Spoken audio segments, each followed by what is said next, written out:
Being a great singer doesn't automatically make you a great worship leader.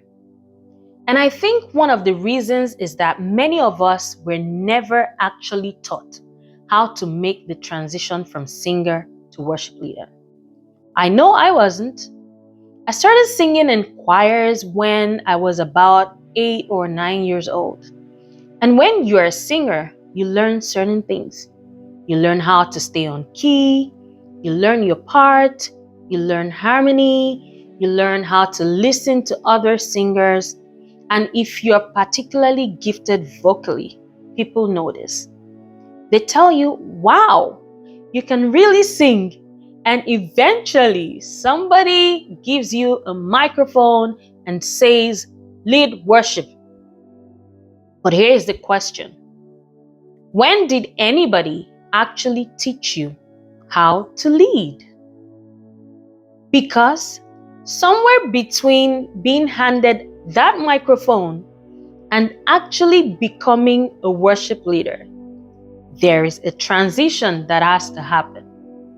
And after leading worship for many years, I think one of the biggest shifts is this.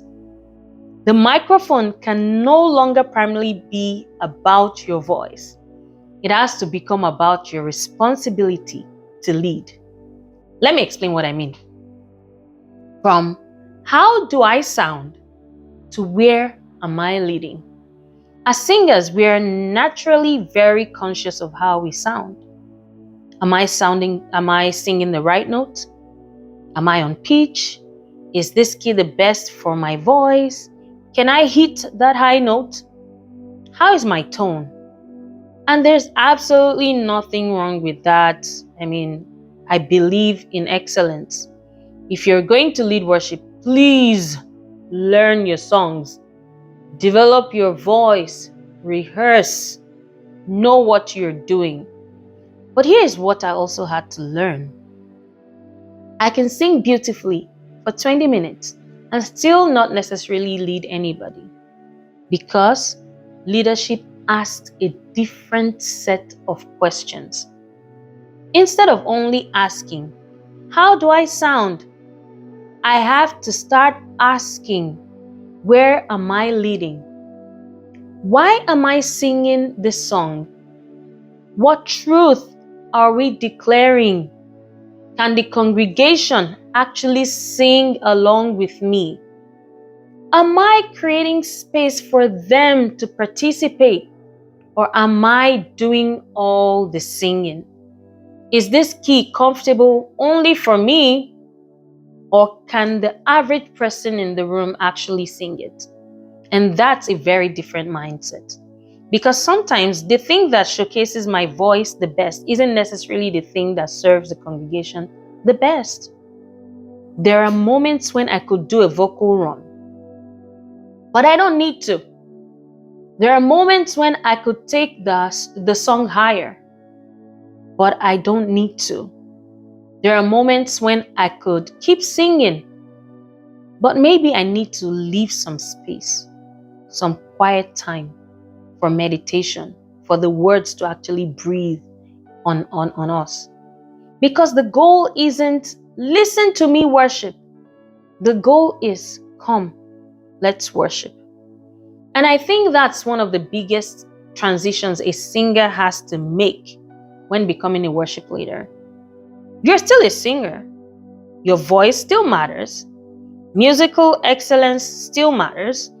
But now your gift is serving something bigger than itself.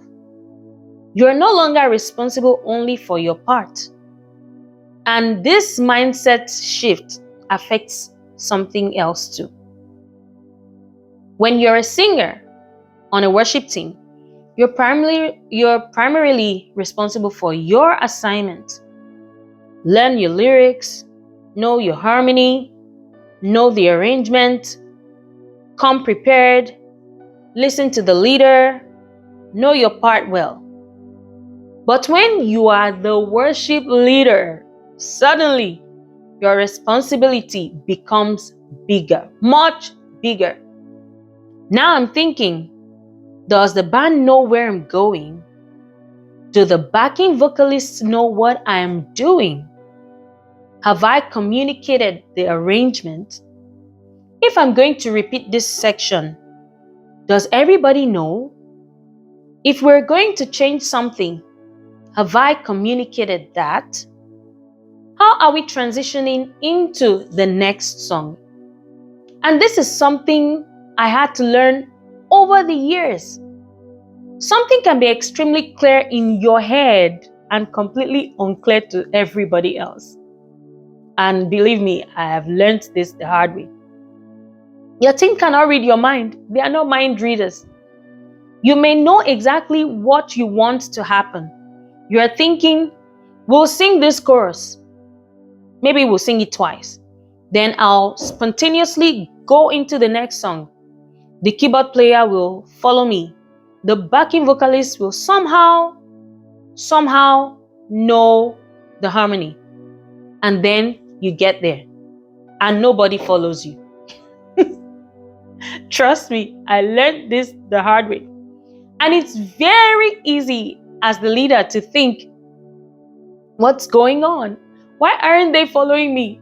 But sometimes the question I need to ask is, did I actually lead them?